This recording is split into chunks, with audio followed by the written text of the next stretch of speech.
चाहे मुस्तफ़ाबाद हो या गाज़ियाबाद, सीलमपुर हो या सहारनपुर या फिर हो इलाहाबाद या हैदराबाद। 22 तारीख़ से 22 सितंबर 2021 से लगातार मौलाना कलीम सिद्दीकी की गिरफ़्तारी को लेकर के जिस तरह से धरने, प्रदर्शन, एहतजाज और मुज़ाहरे हो रहे हैं, क्या उसका सरकारों पर कोई असर, कोई फ़र्क पड़ रहा है या नहीं पड़ रहा। और वहीं दूसरी तरफ मौलाना के घर पर, उनके मदरसे पर और उनके दूसरे ठिकानों पर लगातार छापेमारी की जा रही है। उसको लेकर के भी जो आवाज़ उठाई जा रही है, क्या सरकारों पर इसका कोई असर, कोई फ़र्क दिख रहा है या नहीं दिख रहा, ये अपने आप में बड़ा सवाल है। कुछ रोज़ पहले मुस्तफ़ाबाद में भी हमने देखा कि ज़बरदस्त धरना और प्रदर्शन हुआ। उससे पहले हम लोग देखते आ रहे हैं कि हरियाणा के अलग अलग इलाक़ों में, राजस्थान में, पंजाब में, मुंबई में, बिहार में, हर तरफ ऐसे ही धरने और प्रदर्शन मौलाना कलीम सिद्दीकी की गिरफ़्तारी के ख़िलाफ़ और इनकी रिहाई की आवाज़ को बुलंद करते हुए लोग उठा रहे हैं। लेकिन सरकारें हैं कि उनके कान पर जूं तक नहीं रह रही। ज़बरदस्ती धर्म परिवर्तन की बात कहना, ज़बरदस्ती उनके ऊपर इस तरीक़े के इल्ज़ामात के उन्होंने जबरन लोगों का धर्म परिवर्तन कराया है, इस तरीक़े की जो चीज़ें सामने आ रही हैं वो कितनी ऑथेंटिक हैं, उससे कितना लोगों तक वो मैसेज जो पहुंचाना चाहते हैं प्रदर्शनकारी या उनके हक़ में उठने वाली आवाज़ें, वो किस हद तक सही हैं। मैं ऐसी तस्वीरें पहले भी दिखा चुका हूं और अब भी दिखा रहा हूं। पिछले काफ़ी रोज़ से लगातार इसी तरह से मौलाना कलीम की, मौलाना उमर गौतम की, मुफ्ती जहांगीर की या फिर मौलाना इदरीस वगैरह की गिरफ़्तारी को लेकर के लोग सवाल उठा रहे हैं। अब तक कुल 15 लोगों की गिरफ़्तारी हो चुकी है। देखिए कुछ तस्वीरें उन प्रदर्शनों की, उन एहतजाज और धरनों की जो लगातार लोग इन मौलानाओं की गिरफ़्तारियों के ख़िलाफ़ उठा रहे हैं और इनकी आवाज़ बुलंद कर रहे हैं रिहाई को लेकर के। देखिए वो तस्वीरें। रिहा करो, रिहा करो, रिहा करो। मौलाना हमारी शान है, शान है, शान है। मौलाना हमारी शान है, शान है, शान है। मुस्लिम उलमा की गिरफ्तारी बंद करो, बंद करो, बंद करो। मुस्लिम उलमा की गिरफ्तारी बंद करो, बंद करो, बंद करो। उलमा हमारी शान है, शान है, शान है। कलीम सिद्दीकी जिंदाबाद, जिंदाबाद, जिंदाबाद। जो सरकार बदलनी है, वो सरकार बदलनी है। मौलाना कलीम साहब को रिहा करो, रिहा करो, रिहा करो। मौलाना कलीम साहब को रिहा करो, रिहा करो, रिहा करो। सभी बातचीत को हत्या को जो सरकार बदलनी है, वो सरकार बदलनी है। मौलाना कलीम साहब को रिहा करो, रिहा करो, रिहा करो। मौलाना कलीम साहब को रिहा करो, रिहा करो, रिहा करो। सभी बातचीत को हत्या को हमारे उलमा, हमारे उलमा, हमारे उलमा, मौलाना कलीम सिद्दीकी को, मौलाना कलीम सिद्दीकी को, मौलाना कलीम सिद्दीकी को, मौलाना कलीम सिद्दीकी को रिहा करो। इनकलाब जिंदाबाद, इनकलाब जिंदाबाद, हिंदुस्तान जिंदाबाद, जिंदाबाद, जिंदाबाद। हिंदुस्तान जिंदाबाद, जिंदाबाद, जिंदाबाद। मौलाना कलीम सिद्दीकी को रिहा करो, रिहा करो, रिहा करो। मौलाना कलीम सिद्दीकी को रिहा करो, रिहा करो, रिहा करो। मौलाना कलीम सिद्दीकी जिंदाबाद, जिंदाबाद, जिंदाबाद। मौलाना कलीम सिद्दीकी जिंदाबाद, जिंदाबाद, जिंदाबाद। मौलाना कलीम सिद्दीकी को रिहा करो, रिहा करो, रिहा करो। मौलाना कलीम सिद्दीकी को रिहा करो, रिहा करो, रिहा करो। इनकलाब जिंदाबाद, जिंदाबाद, जिंदाबाद। इनकलाब जिंदाबाद, जिंदाबाद, जिंदाबाद।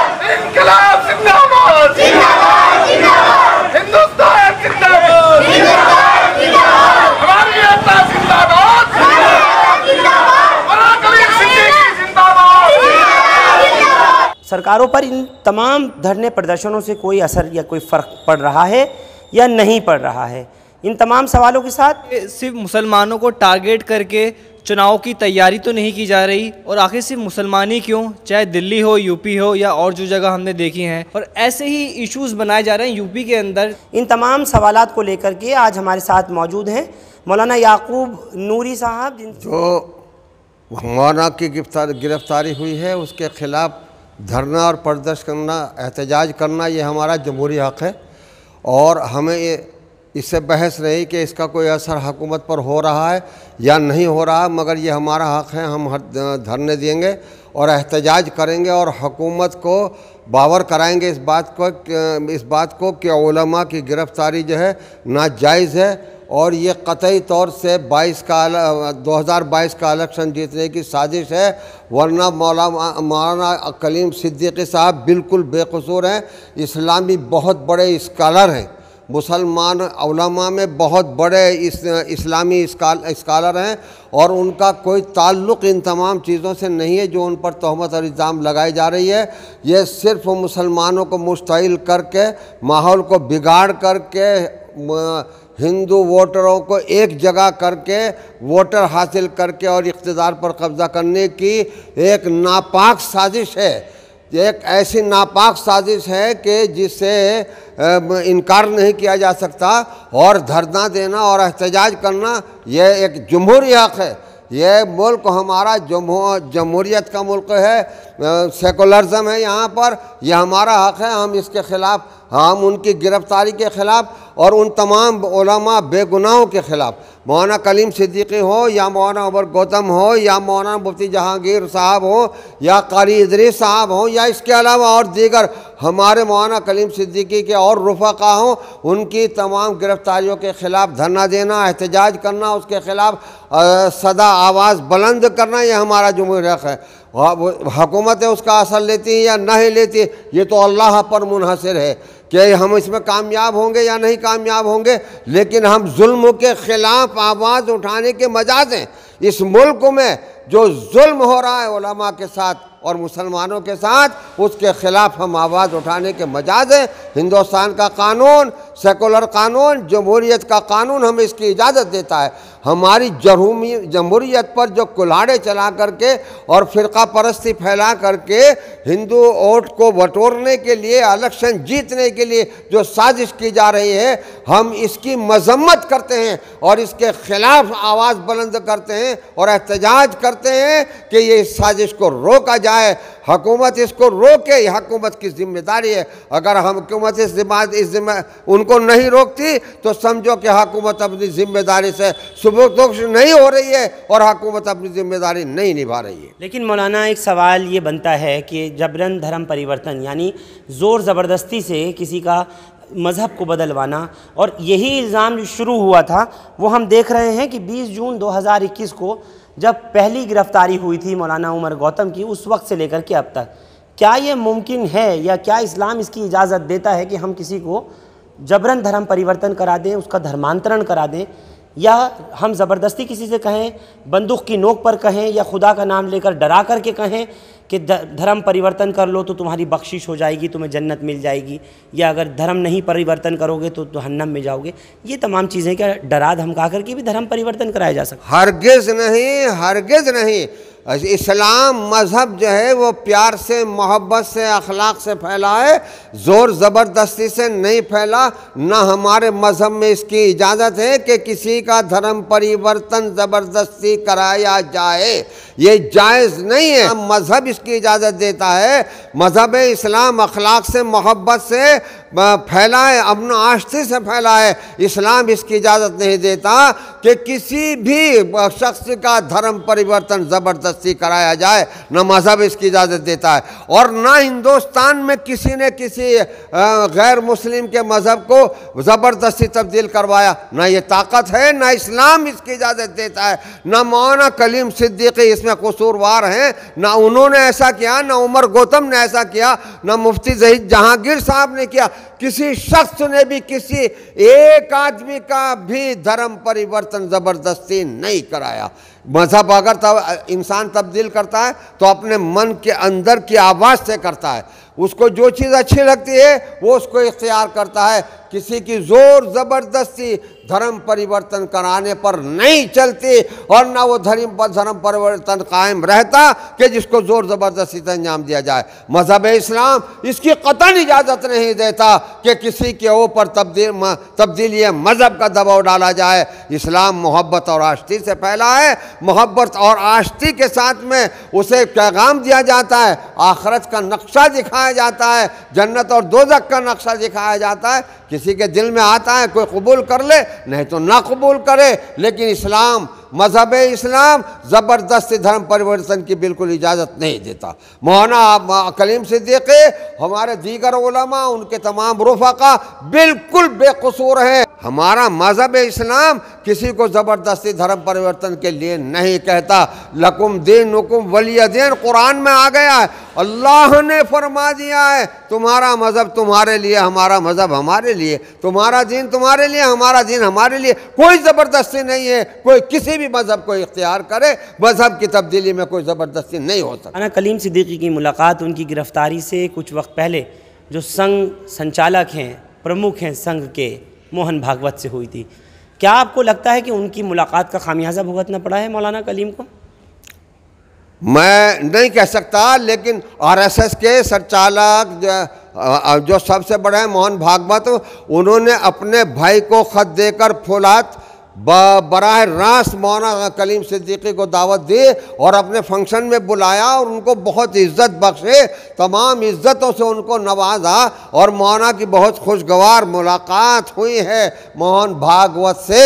अफसोस है कि इस हुकूमत के ऊपर जिस शख्स का कंट्रोल है मोहन भागवत का, उन्होंने उसको इतनी इज़्ज़त दी और इसी हुकूमत के दूसरे कारिंदों ने मौलाना कलीम सिद्दीकी पर इल्ज़ामात की बूछाड़ की, इल्ज़ामात, तोहमतें, बहतान। मौलाना कलीम सिद्दीकी उन तमाम इल्ज़ामात से बिल्कुल मुनज़्ज़ह और पाक है जो योगी हुकूमत मौलाना कलीम सिद्दीकी पर लगा रही है।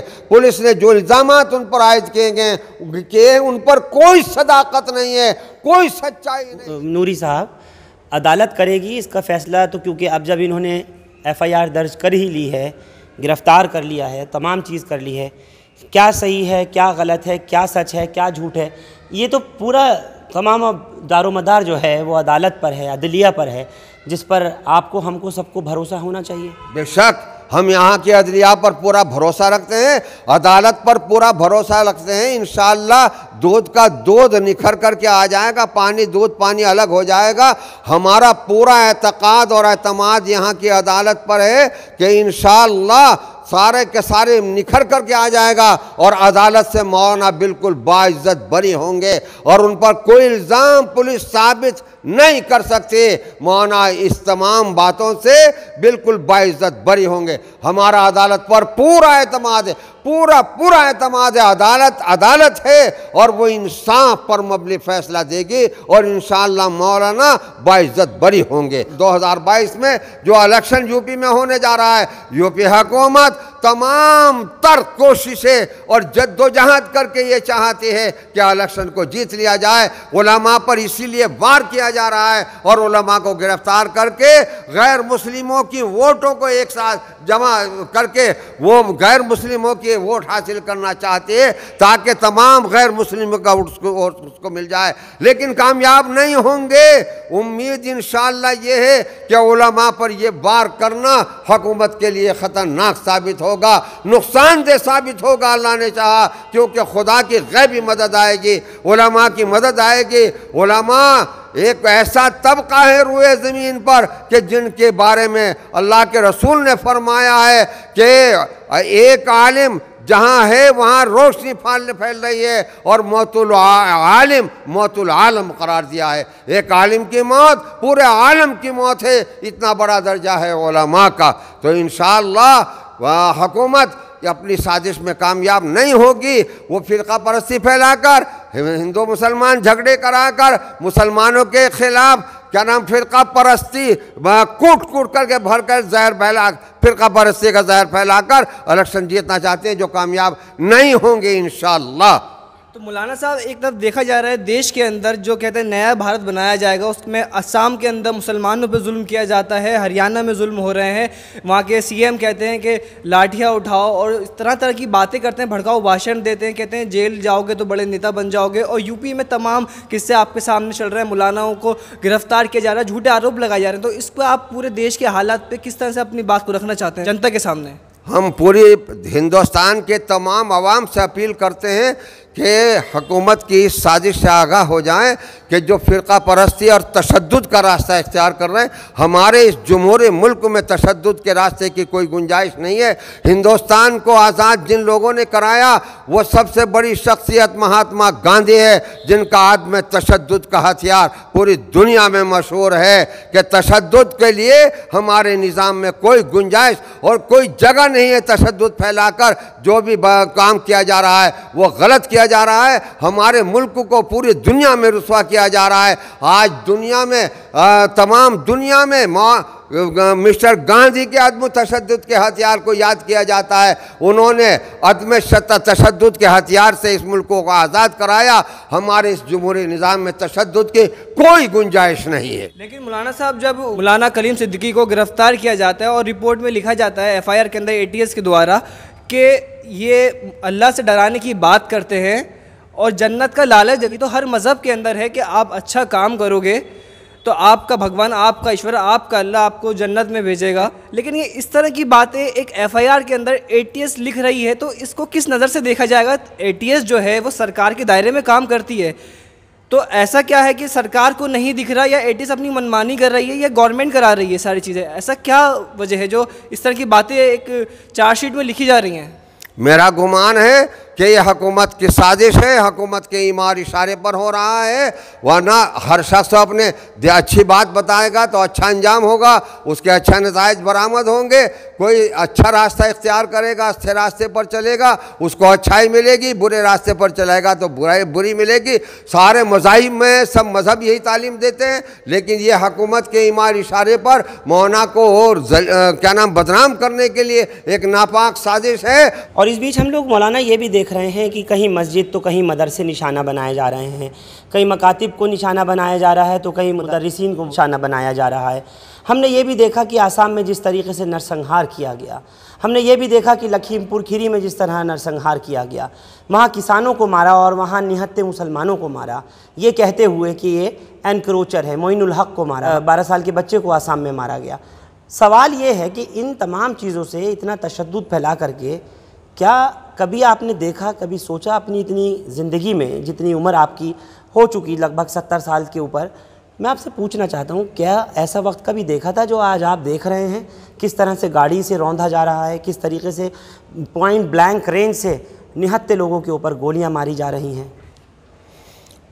मैं आपको वो पूरे यकीन के साथ बता रहा हूँ कि 1947 से पहले जो जाबिर जालिम हुकूमत हमारे मुल्क पर काबिज थी और आज़ादी की तहरीक चल रही थी, उस दौर में भी इतना तशद्दुद, इतना जुल्म और इतनी ज़्यादती नहीं देखी गई जितना जुल्म और ज़्यादती इस हुकूमत में हो रही है। इतना जुल्म और ज़्यादती जब भी नहीं देखा गया। यह तो एक बहुत बड़ा हिटलरिज़म है कि निहत्ते लोगों पर गाड़ियां चढ़ाकर हलाक कर देना, निहत्ते लोगों पर गोलियां चढ़ाकर मार डालना और उनके ऊपर कूद कूद के उनकी लाशों की बेहुरमती करना, उनको रौंदना, ऐसा तो अंग्रेज़ के दौर में भी नहीं देखा है जो जुल्म और तशद्दुद ये अपना रहे हैं। लेकिन ये जुल्म का रास्ता इख्तियार करके ये कामयाब नहीं होंगे। हमारा यकीन है कि हमारा मुल्क जमहूरी है और जमहूरी ही मुल्क रहेगा और यहाँ सब लोग मिलजुल कर रहेंगे और ये अपनी इस फ़िरका परस्ती में कामयाब नहीं होंगे।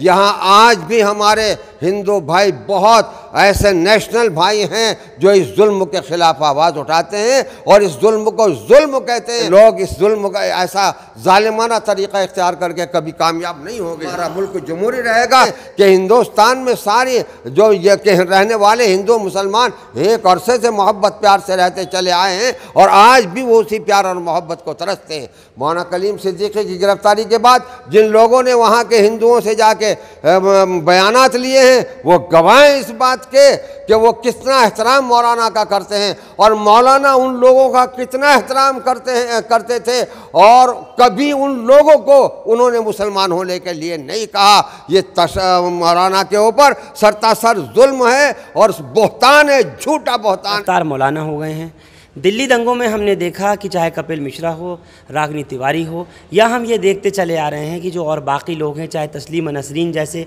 चाहे वसीम रिजवी जैसे, या मुर्तद, या चाहे यति नरसिंहन सरस्वती जैसे, उन तमाम लोगों के नाम बता दीजिए जो आज खुले सांडों की तरह घूम रहे हैं, और पकड़ लिया तो उनको कि जिनके खिलाफ़ ना कोई गवाह है, जिनके खिलाफ़ ना कोई जुर्म है। मौलाना कलीम सिद्दीकी हैं, मौलाना उमर गौतम हैं, मौलाना जहांगीर मुफ्ती हैं, मौलाना इदरीस और उनके दीगर रुफ़ा बेकसूर हैं, उनको गिरफ़्तार कर लिया। और नरसिंहानंद सरस्वती जिसने इस कदर बेहूदगी की है, यहाँ जंतर मंतर पर आन करके उसके हिमायतियों ने कैसे कैसे नाराबाजियाँ की हैं, वो सब आज़ादाना घूम रहे हैं। जिन्होंने माओ लिंचिंग की है वो लोग कातिल सारे आज़ादाना घूम रहे हैं, उनके खिलाफ़ कोई कानूनी कार्रवाई नहीं। यह हुकूमत का जालिमाना अंदाज है। दिल्ली दंगों में जिन्होंने दंगे को भड़काया, मिश्रा उन्होंने दंगे को भड़काया, उनको इनाम दे दिया जाता है, सिक्योरिटी दे दी जाती है। उसकी गिरफ्तारी के लिए अगर जज कहता है तो उसे रात रात तब्दील कर दिया जाता है, उसको गिरफ्तार नहीं किया जाता। रागिनी तिवारी, रिग्गे साध्वी है, ये सारे कातिल हैं, तमाम के तमाम आज़ादाना घूम रहे हैं, उनके खिलाफ कोई कानूनी कार्रवाई नहीं। कुरान के खिलाफ, खुदा के खिलाफ, मोहम्मद सल्लल्लाहु अलैहि वसल्लम की शान में गुस्ताखी करने वाले वो सारे आज़ाद घूम रहे हैं। सलमान रुश्दी, तस्लीमा नसरीन और वसीम रिजवी मुर्तद हैं और मजहब इस्लाम में बहुत बड़े गुनाहगार हैं, इनको फ़ौरन गिरफ्तार कर लेना चाहिए था, बल्कि और इनामात से नमाज जाहिर है कि हुकूमत की उनकी पुश्तपनाही कर रही है और हुकूमत के इशारे पर वो तमाम मुसलमानों की दिल आज़ारी कर रहे हैं। चलिए अब आपसे आखिरी सवाल मैं और कर रहा हूँ। निज़ामुद्दीन औलिया की दरगाह को बंद कर दिया जाता है, ताले लगा दिए जाते हैं वहाँ, और दूसरी तरफ हम देख रहे हैं कि रामलीलाएँ, मंदिर, गुरुद्वारे, गिरजाघर सब चल रहे हैं। इंसाफ का खून हो रहा है। एक तबके के क्या नाम इबादत गाहों को, दरगाहों को ताले ठोक दिए जाते हैं, बंद कर दिए जाते हैं, और दूसरे तबके के लोगों को आज़ादाना अपने मंदिरों में और इबादत खानों में खूब भीड़ भाड़ करके अपने तमाम मजहबी रसूमात अदा करने की इजाज़त दी जाती है, उनकी सरपरस्ती की जाती है। ये सरतासर जुल्म है और जमहूरी निज़ाम का कत्ल है। इसमें 16 अक्टूबर 2021 को मौलाना के मामले पर फिर से सुनवाई होगी। अब इन्हीं मुद्दों को लेकर चुनाव लड़ा और जीता जाएगा 2022 में, या और भी कुछ नाम अभी सामने आने बाकी हैं, एक बड़ा सवाल बनता है। आप लोग हमारे साथ इस खबर पर जुड़े, आपका बहुत बहुत शुक्रिया। हिंदुस्तान लाइव फरहान याहिया यूट्यूब पर सब्सक्राइब कर सकते हैं और क्लिक कर सकते हैं बेल आइकन हमारी खबर की पहली नोटिफिकेशन के लिए। फेसबुक पर हमारा page Hindustan live Farhan Yahya follow और लाइक कर सकते हैं। शुक्रिया साथ जुड़ने के लिए। Thank you for now.